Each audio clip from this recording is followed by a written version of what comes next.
Moving on to the college football recap. Georgia, top-ranked Georgia had a bye this weekend, but you did have the second-ranked Cincinnati Bearcats in action. They got a little bit of a test with Navy, but they were able to win by a touchdown. Oklahoma, as you can't have an Oklahoma game to where they don't struggle at some point, but they did end up winning by 12 against Kansas. I think Drink was sweating a little bit early on in Alabama, Tennessee, but the final score looks pretty good to me. Ohio State, they look to be in full swing of things. 54-7 rout over Indiana. Michigan, big win over Northwestern. Penn State goes down in 9 overtimes, so on and so forth. Drink, feel free to go wherever you want to. Tell us about the weekend. All right, so first of all, let me just go ahead and talk about the moment of the weekend. The biggest moment I took away from this weekend was the true freshman quarterback for Oklahoma, Caleb Williams.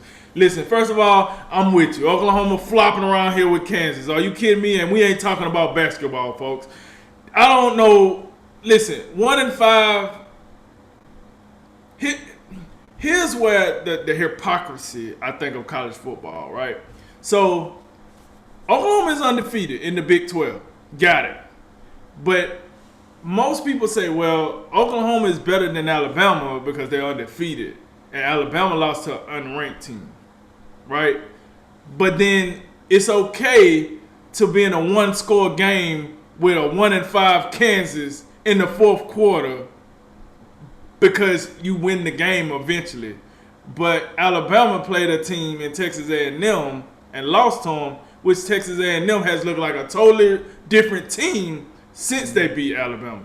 And I got a strong feeling Texas A&M got a good chance of finishing in the top 10 if they keep rolling like they are. I digress. I just had to throw that out there to say the moment of the I thought of Saturday was the young man Caleb Williams, true freshman. They're driving the ball. It's 3rd and 1 or 4th and 1. Maybe it was 4th and 1. 4th and 1. And the running back Brooks, he's running. Kansas stuff it, and this guy in true backyard fashion goes up and is like, "Hey man, let me get that from you." Takes the ball from him and runs. I think he gets like an additional 5 yards, and they get the first down and convert the first down. Now, people got confused with this play because they're like, "Yo, that's illegal. You can't do that." Or can you? Wait, can you do that? Because no one has ever seen a player do that. But yes, you can do that if you're behind the line of scrimmage, because they were behind the line of scrimmage, and that is a legal play. That just was what I like to call a smart-ass play, folks. That was the most miraculous. Listen, I know Oklahoma shouldn't have been in that situation at all, but you got to give some credit to that. Like, the awareness, if this is Madden, their awareness is 99. Like, for him to go out there and just be like, hey, oh, shoot, let me grab that for you, player. Oh, yeah, first down, like, I was blown away with that. So that was the moment of the weekend for me. I want to throw that out there. Now, Cincinnati. This is a playoff team, huh? Yeah, we seen a playoff Cincinnati out there, right? Oh, because Cincinnati, okay, this is a team that could challenge Georgia, Alabama, Ohio State. I don't even know if they could challenge Oklahoma. I'm not loving that, Cincy. I mean, you got the win. You did get the win. I'm not loving flopping around against Navy. A team like Cincinnati, even though you do got quality wins, but I'm starting to less and less like that whole Indiana thing. So you only getting credit for Notre Dame, because Indiana just whopped at home. So miss me with the hey, when you play Indiana at home, that's a tough environment. Would you say Ohio State? Like, nah. So you can miss me with that. So I'm gonna give them credit for Notre Dame, but hey, they looking a little shake out here. Can't wait till the playoff rank to start to see what they think about Cincinnati too. I spoke about Oklahoma. You know, they got the win, but Kansas, they got to be like the worst team in the Big 12. They're barely in the Big 12 at this point. With this new alignment, I wouldn't be surprised if, you know, they be like, hey, listen, can we just be with the Big 12 just for basketball? Like, because football, like, let's keep it real. The point you made about my boys, Alabama, we went to Tennessee. Listen, that doggone play calling, man. That play calling. Look. Hey, Nick, we're going to have to round up the defensive coordinator and the offensive coordinator. We're going to need to round them up. I don't know what's going on. Those coordinators ain't it. They need to get a little bit like the level of inconsistency with Alabama right now is ridiculous. Like they'll put it on for one quarter and then fall asleep for another quarter. Like I don't, and then it's the fourth quarter.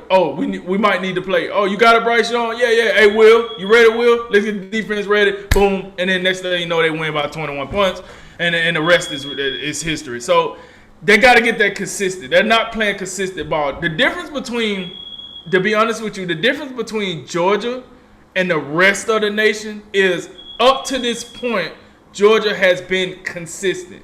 Meaning, no matter what they do on the offensive side, you're going to get a steady dose of defense. They're not going to fall asleep on the defense side of the ball. You might get a field goal every now and then. You might get a touchdown. But they're you know what I'm saying? They don't fall asleep on the defense side of the ball. That's what separates Georgia from the rest of the nation right now. Is everybody else is just falling asleep at some point, and then they got to claw their way back in. All right, so another team, high-powered offense, but their defense fall asleep from time to time. Ohio State. Listen, all I know is this. Ohio State keep on the road that they're going. They're definitely a top 3 team. They're definitely a playoff team. I know they still got to play Penn State and Michigan State. That's all good, but listen, them teams ain't showed me enough to really, like, I think Ohio State should be all right. I like what Michigan and Michigan State doing, but those teams, they should be okay. And then Penn State go out here and lose in 9 overtimes, which I don't know about those overtime rules after a while, but and then Oklahoma State. This is what I be talking about, man. The consistency. That's what I'm talking about. The level of consistency. Like you get a big win and then you go ahead and lose to Iowa State. Like what are we doing here? It's just Oregon. You know what I'm saying? When I look at the rest of the rankings, it's like it's no more consistency here. It's just not. And listen, before I end this note, I just want to say this. The 2 best teams in the ACC is Wake Forest and Pittsburgh. Where they do that at? You know what I'm saying? Where they do that at, man? That's the what? How much money did you have on Wake Forest winning their division this year? You know, like come on, man. So with that said, man, that was I'm not gonna lie. This weekend of college football wasn't the best. I do think it was a bad weekend to play 1 and 5 teams because they seem to show up this weekend.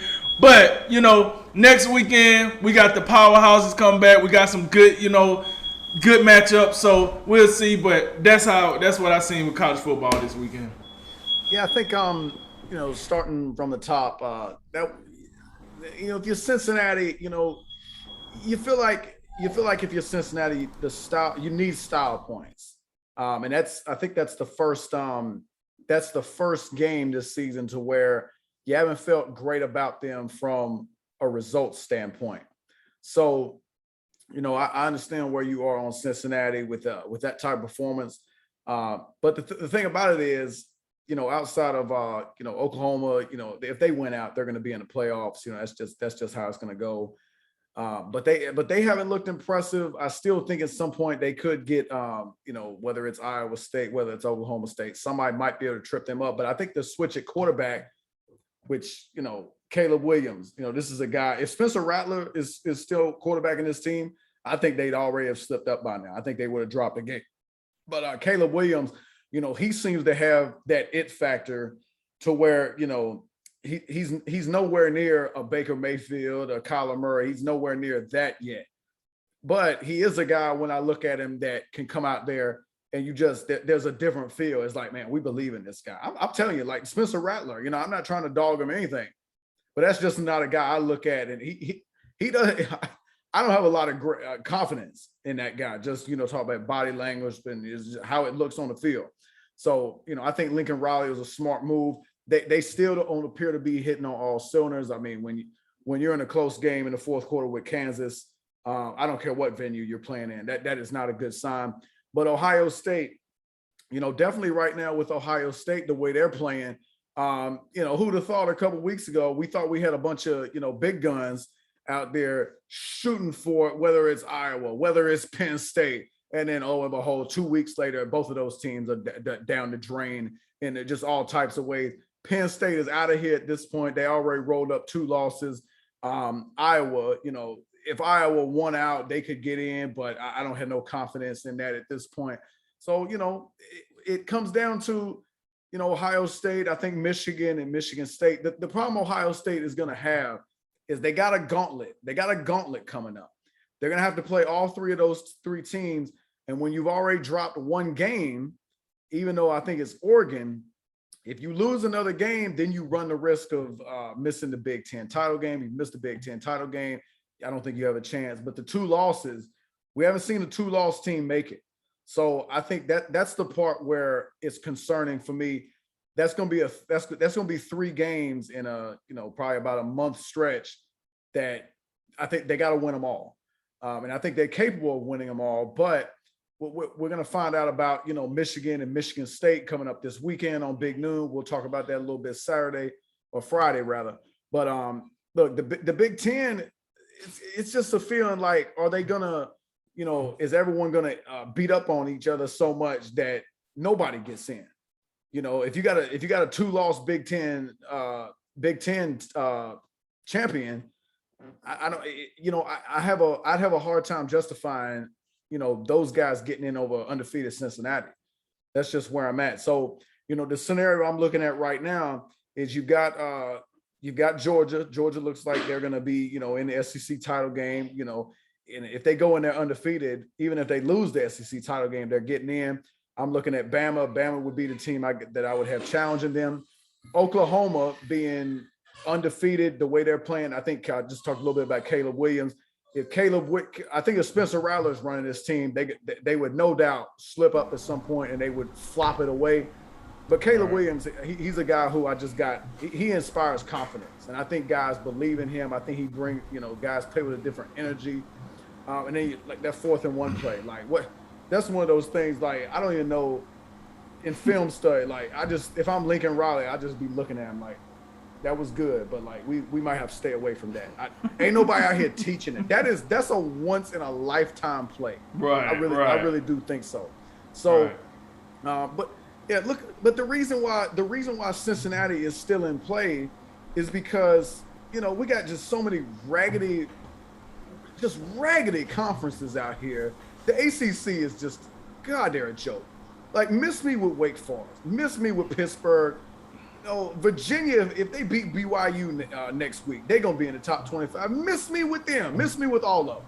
They're just not. And then Clemson. God, Clemson, they stink.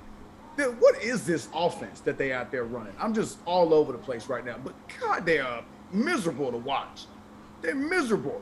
I mean, you got DJ. DJ makes a good pass to your, top 100 number 1 running back Shipley. And he can't even find a way to catch a pass down the field for the one good play that they had. Oh, man, they're miserable to watch. But then, look, so we got the ACC. Now, the rest of the Big 12, it's Oklahoma or bust. Because now you have Oklahoma State. God, wasn't that predictable? Oklahoma State, they beat somebody. That was a big win. Was it Texas maybe? They beat Texas. They're undefeated. It looks like they might be a team to reckon with. And then, lo and behold, Iowa State just beginning of the season, forget about it. But they'll come out here and spoil it for somebody else down the line. That's what they did to Oklahoma State. Oregon, they figured it out against UCLA. They were 1 point. I think they were 1 point underdog in that game. They figured it out. But even the Pac-12, Oregon, they dropped the game against Stanford. So Oregon, they had the big Ohio State win, but now they've lost the game. So, they're going to have to win the Pac-12 to get in. So there's a lot of things at play right now. And I think Cincinnati, if they go undefeated, they still in a pretty good position. A lot of things have to go wrong for them outside of their control, meaning the Big Ten, Pac-12, and Big 12, I think it's going to come down to, do you have a 1-loss champion that has a better resume and you feel better about? Because I think if you have a 2-loss champion and an undefeated Cincinnati, I don't think you can put them in over undefeated Cincinnati. I think that's what it comes down to, and still plenty left to be decided, particularly in the Big Ten. The Big Ten, how that shakes out on the east side, with Michigan, Michigan State, and Ohio State. We'll see how it goes. My money would be on Ohio State at this point, just because I mean they just it's just something they do. But Michigan, I'm looking at Michigan. They've passed every test to this point, but now it's going to get tough. Now the same thing Ohio State's dealing with, Michigan's about to deal with. They got to play Michigan State and then Penn State, Ohio State down the line. We'll see how it goes for them. But yeah, the Big Ten East, definitely something to watch out rest of the season.